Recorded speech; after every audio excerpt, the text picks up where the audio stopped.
Subscribe करिए हमारे channel target UP TET CTET को और बेल आइकन को दबाइए।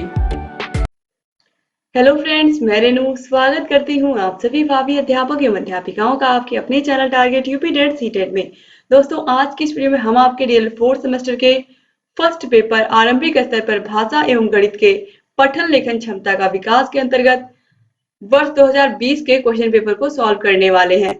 2020 में क्वेश्चन पेपर कैसा आया था और इसमें किस तरीके के क्वेश्चन अधिक पूछे गए थे और कौन कौन से क्वेश्चन ऐसे हैं जो बार बार पिछले एग्जाम में भी रिपीट हुए हैं और 2020 में भी आए हैं। इस तरीके के क्वेश्चंस का पता आप तभी लगा पाओगे जब इस पूरे के पूरे क्वेश्चन पेपर को आप सॉल्व करोगे।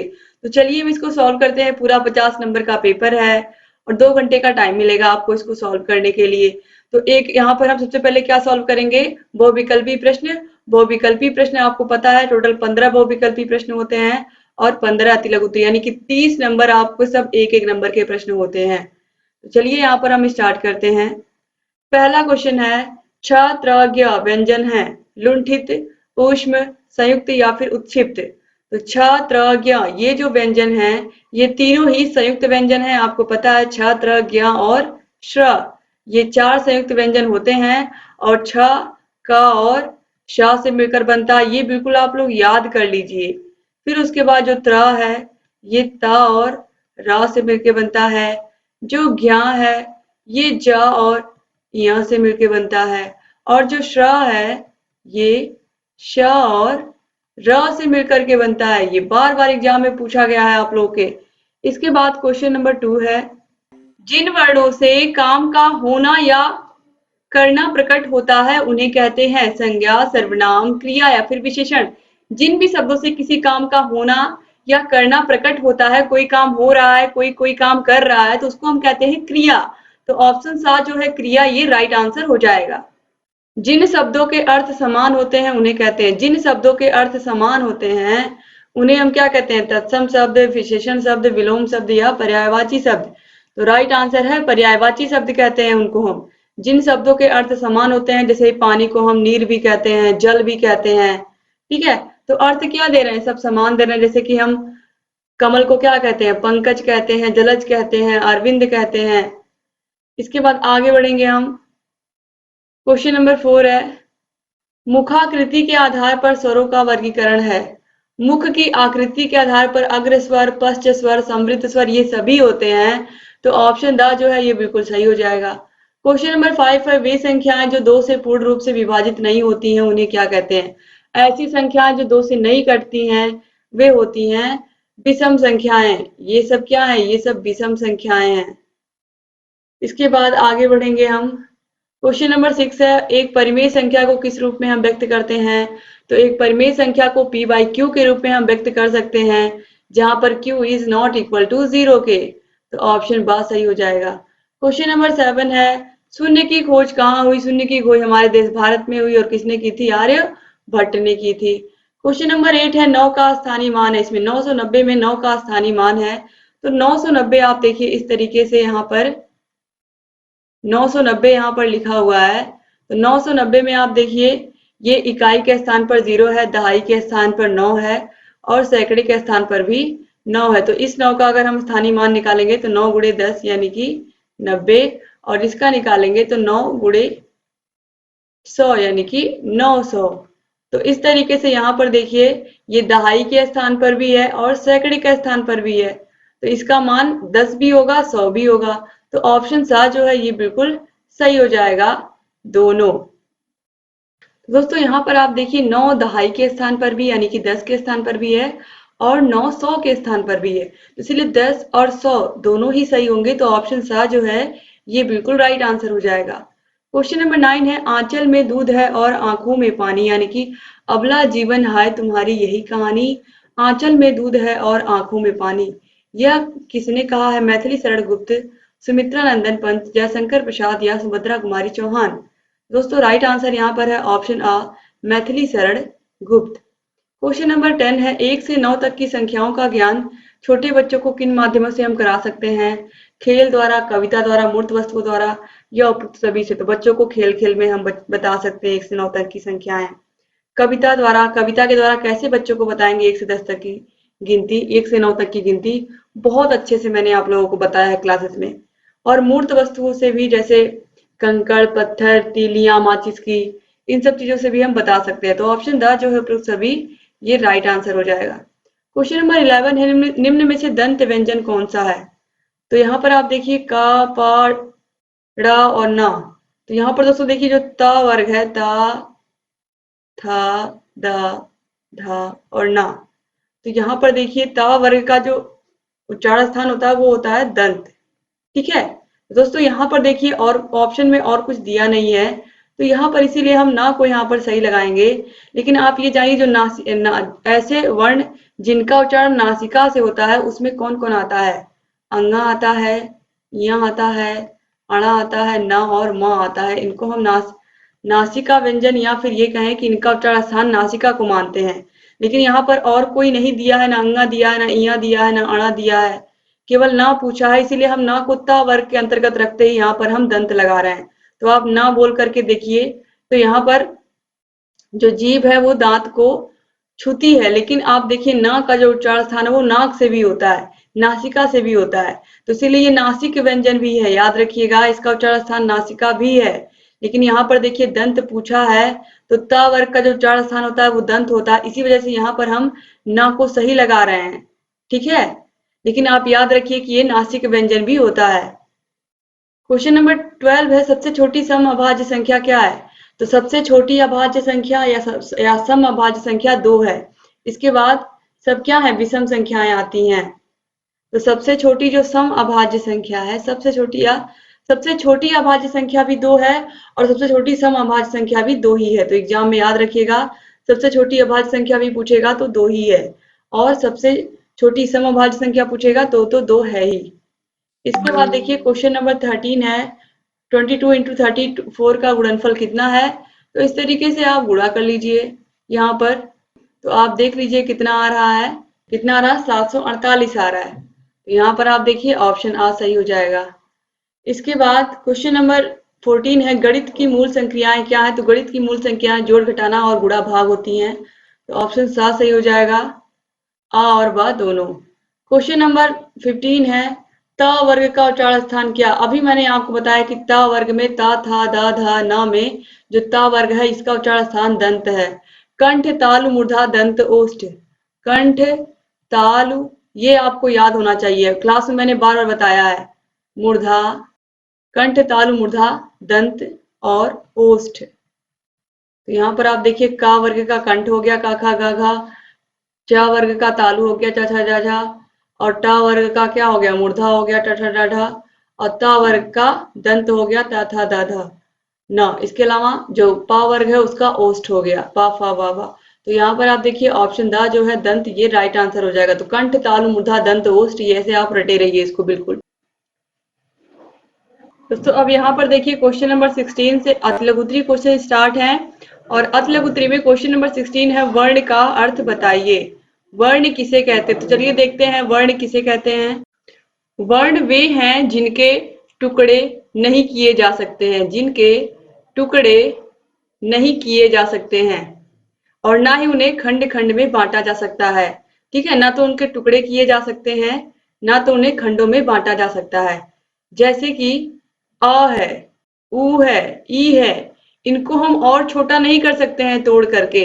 ठीक है, तो ये जो वर्ण होते हैं या क्या होते हैं, ये भाषा में सबसे पहले शुरुआत इन्हीं से होती है, वर्णों से। फिर वर्णों से मिलकर के क्या बनते हैं? शब्द बनते हैं। शब्दों से मिलकर के क्या बनते हैं? वाक्य बनते हैं। तो इस तरीके से जो वर्ण होते हैं ये क्या होते हैं? ये इस तरीके से, इनके टुकड़े हम नहीं कर सकते हैं, ना ही इन्हें खंड खंड में हम बांट सकते हैं। अब क्वेश्चन नंबर 17 है हिंदी भाषा को सीखने के कौन कौन से प्रमुख अंग हैं, या हिंदी भाषा सीखने के प्रमुख अंग कौन कौन से हैं? हिंदी भाषा के प्रमुख अंग कौन कौन से? तो हिंदी भाषा को सीखने के जो प्रमुख अंग हैं, हिंदी भाषा के सीखने के प्रमुख अंगों में सुनना, बोलना, पढ़ना, लिखना, यानी कि सुनना भाषा सीखने का सबसे प्रमुख अथवा प्रथम अंग है। बच्चा सुनकर तथा पढ़कर भाषा सीखता है। भाषा कौशल के अंतर्गत 4 बातें आती हैं, सुनना, बोलना, पढ़ना और लिखना। इसके बाद क्वेश्चन नंबर 18 है संयुक्त वाक्य किसे कहते हैं? जिस वाक्य में 2 स्वतंत्र उपवाक्य किसी समानाधिकरण समुच्चय बोधक द्वारा एक दूसरे से जुड़े हों वह संयुक्त वाक्य कहलाता है। जैसे कि सोहन पढ़ रहा है और मोहन खेल रहा है। सूर्य अस्त हुआ और हम घर को लौट गए। ठीक है, तो इस तरीके के जो वाक्य होते हैं वो क्या होते हैं, संयुक्त वाक्य कहलाते हैं। क्वेश्चन नंबर 19 है, कहानी शिक्षण से आप क्या समझते हैं? तो कहानी शिक्षण बालकों में ज्ञान वृद्धि करने तथा बालकों के मनोरंजन तथा आनंद का सर्वश्रेष्ठ साधन है, जो छात्रों में विचार, कल्पना तथा तर्क शक्ति को विकसित करता है। यानी कि कहानी सुनने से बच्चों के अंदर ज्ञान की वृद्धि होती है, क्योंकि जो कहानियां होती हैं वो ज्ञानवर्धक होती हैं, मनोरंजक होती हैं। बालकों के मनोरंजन तथा आनंद का सर्वश्रेष्ठ साधन है। छात्रों में विचार, कल्पना, तर्क शक्ति इससे विकसित होती है। फिर है क्वेश्चन नंबर 20, सौभाग्य का विलोम शब्द लिखिए। तो सौभाग्य का विलोम होता है दुर्भाग्य। क्वेश्चन नंबर 21 है, इकाई किसे कहते हैं? एक सी वस्तुओं के समूह में से किसी एक वस्तु को उस वस्तुओं के समूह की इकाई कहा जाता है। जैसे कि आपके पास 20 टॉफी है, अब इस 20 टॉफी में से एक टॉफी निकाली तो यही क्या कहलाएगी? इकाई कहलाएगी। ठीक है, एक निकाल ली हमने तो कितनी बची? 19 बची। तो 19 में से एक निकाल लिए, ये अलग जो निकाली इसी को हम इकाई या एक जानेंगे। अब इसके बाद क्वेश्चन नंबर 22 है, अंक का स्थानीय मान किसे कहते हैं? किसी संख्या के किसी अंक का स्थानीय मान ज्ञात करने के लिए दाएं से बाएं की ओर संख्या के स्थान की गिनती करते हैं। इस तरीके से दाएं से हम बाईं तरफ चलते हैं, जैसे कि 5 4 3 है तो ये 5 हो गया इकाई, 4 हो गया दहाई और 3 हो गया सैकड़ा। तो इकाई, दहाई, सैकड़ा।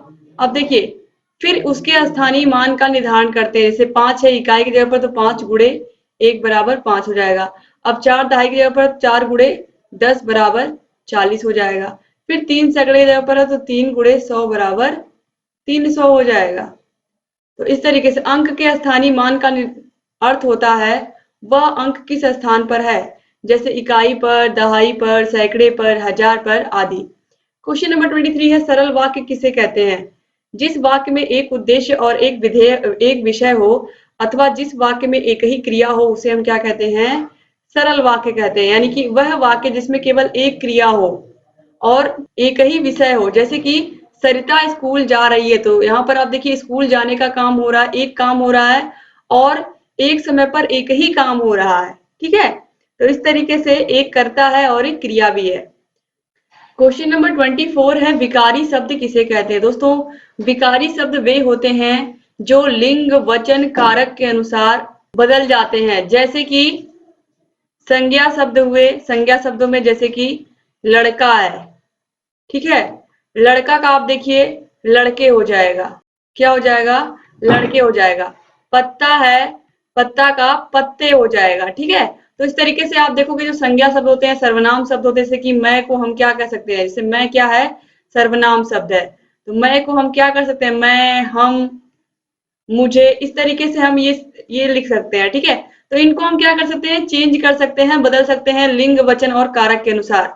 तो ये सब विकारी शब्द होते हैं। विकारी शब्द वे शब्द होते हैं जिनको हम लिंग, वचन और कारक के अनुसार बदल सकते हैं, या फिर ये कहें कि विकारी शब्द वे शब्द होते हैं जो लिंग, वचन और कारक के प्रभाव से बदल जाते हैं।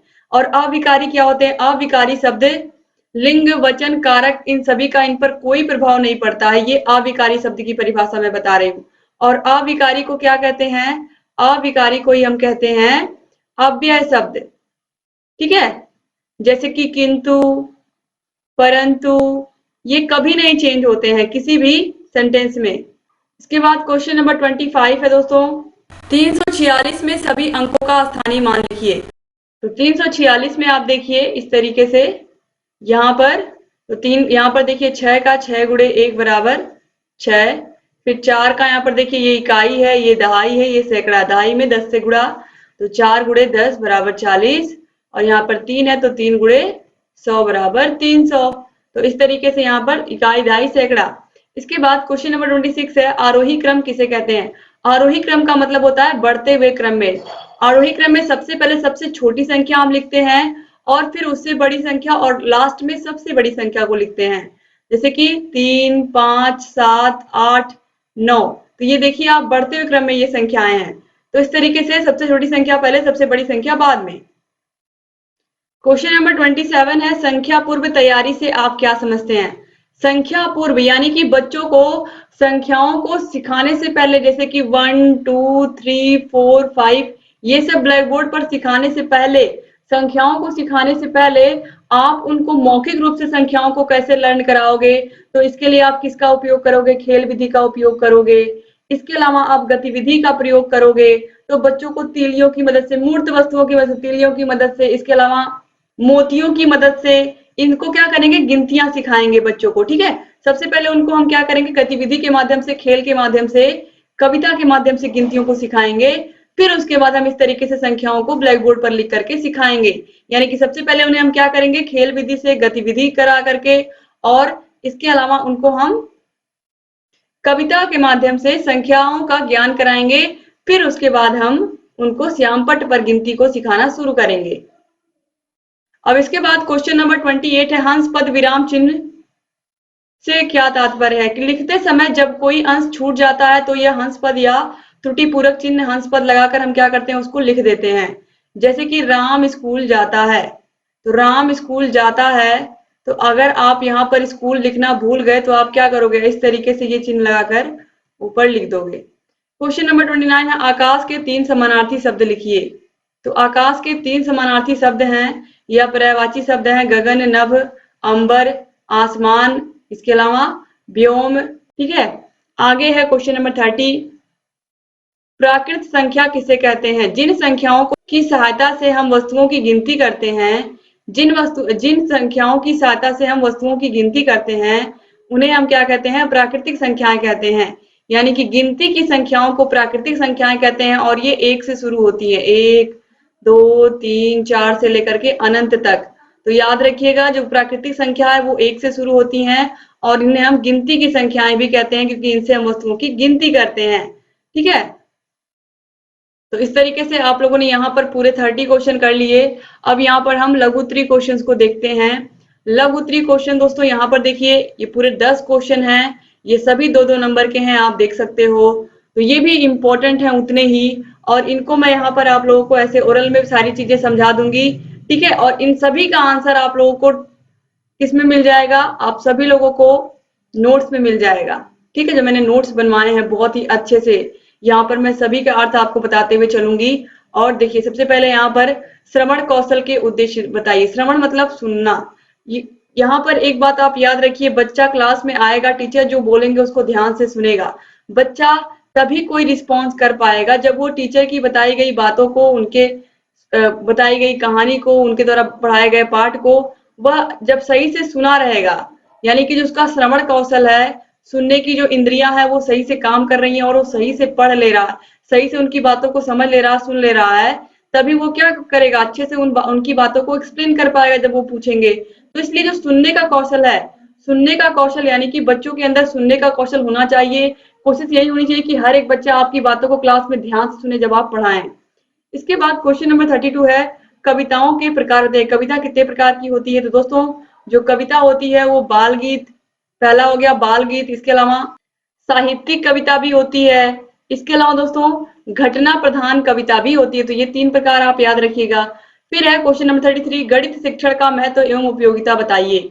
तो हमारे व्यवहारिक जीवन में गणित का बहुत बहुत महत्व है। कहीं पर जोड़ने घटाने, कहीं कोई सामान लेने हम गए हैं, हमें अपने घर के किचन के राशन का लिस्ट बनाना है, कौन सा सामान कितने का आया है ये देखना है। तो इसलिए यहाँ पर जोड़ने घटाने, छोटी छोटी चीजें जो है गणित में वो बहुत बहुत महत्व रखती हैं। तो गणित का जो महत्व हमारे जीवन में बहुत बहुत अधिक है, व्यवहारिक रूप में बहुत अधिक है।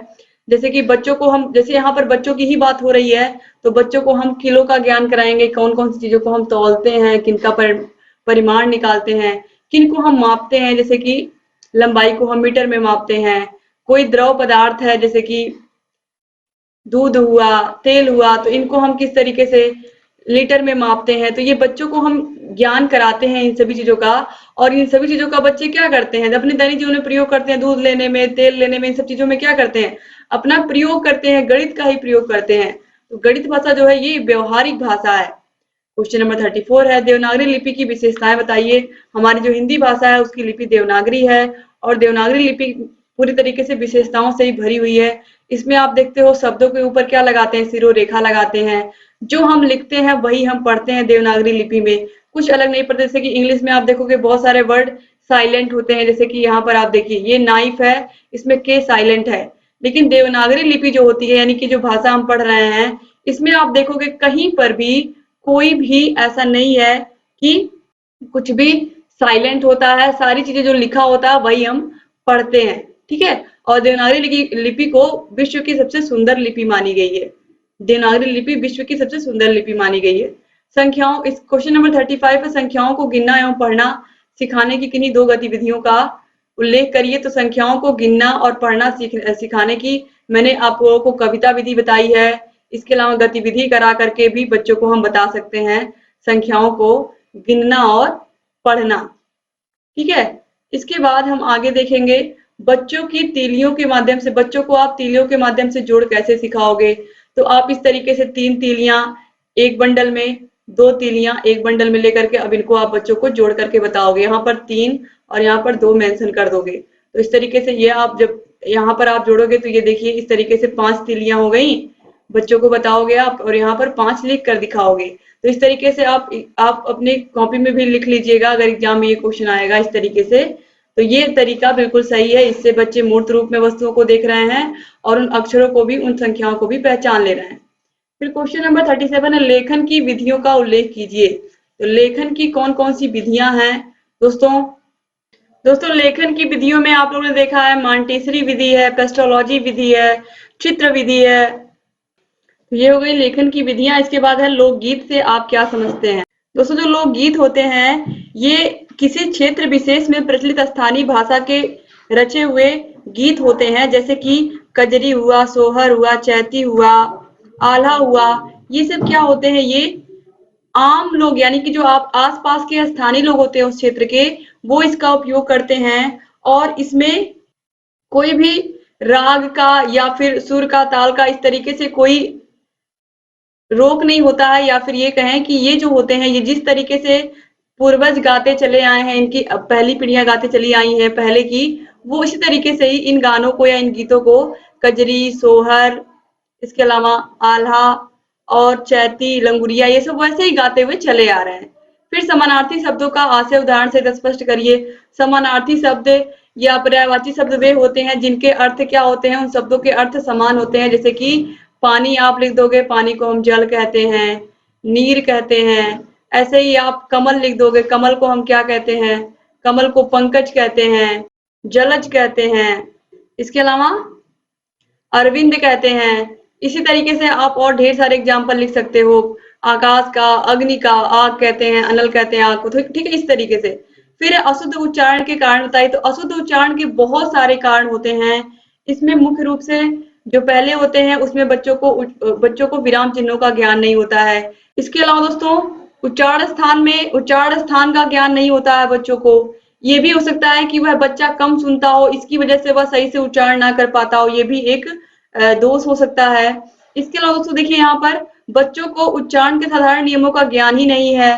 कहाँ पर सुर है, कहाँ पर अनुतान है, कहाँ पर बलाघात का प्रयोग करना है उसको पता ही नहीं है। या फिर बच्चा हकलाता हो या ये कह सकते हैं कि तुतलाता हो, इसकी वजह से भी वो शुद्ध उच्चारण ना कर पाता हो। तो ये कुछ प्रमुख कारण हैं कि बच्चा शुद्ध उच्चारण नहीं कर पा रहा है। तो इस तरीके से यहाँ पर आप लोग का ये 2020 का पूरा पेपर मैंने सॉल्व करा दिया। 2021 का मैंने पहले ही करा दिया है। आप सभी विषयों के क्वेश्चन पेपर्स को देख लीजिए, सॉल्व कर डालिए और अपनी तैयारी को बेहतर बना डालिए। अगर वाकई में आप चाहते हैं कि एग्जाम में आप बहुत बहुत अच्छा स्कोर करें, तो आप लोग सभी विषयों की तैयारी अच्छे से करिए। हमारे चैनल से आपको हर एक विषय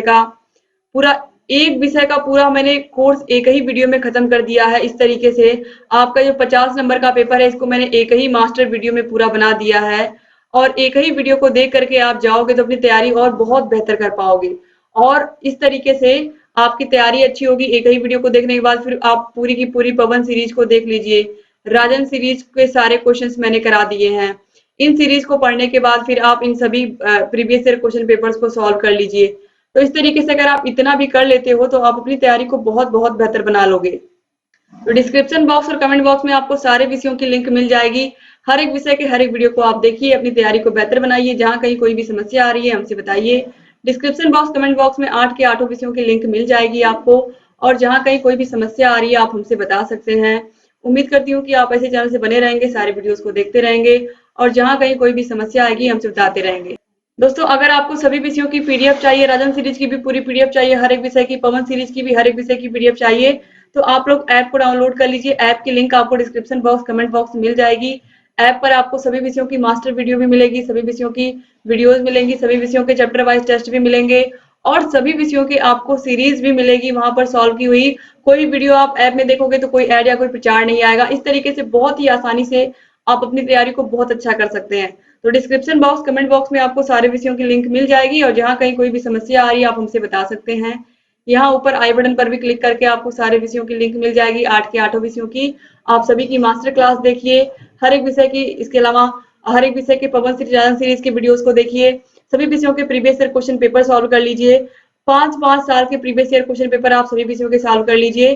सभी विषयों के करा भी दिए गए हैं, आप सभी को देखिए और जहाँ कहीं कोई भी समस्या आ रही है हमसे बताइए। एक बार फिर से आप सभी का बहुत बहुत धन्यवाद वीडियो को पूरा देखने के लिए। तो दोस्तों ऐसे चैनल से बने रहिए, सारे वीडियोस को देखते रहिए, जहाँ कहीं कोई भी समस्या आ रही है हमसे बताते रहिए। एक बार फिर से आप सभी का बहुत बहुत धन्यवाद। जय हिंद दोस्तों।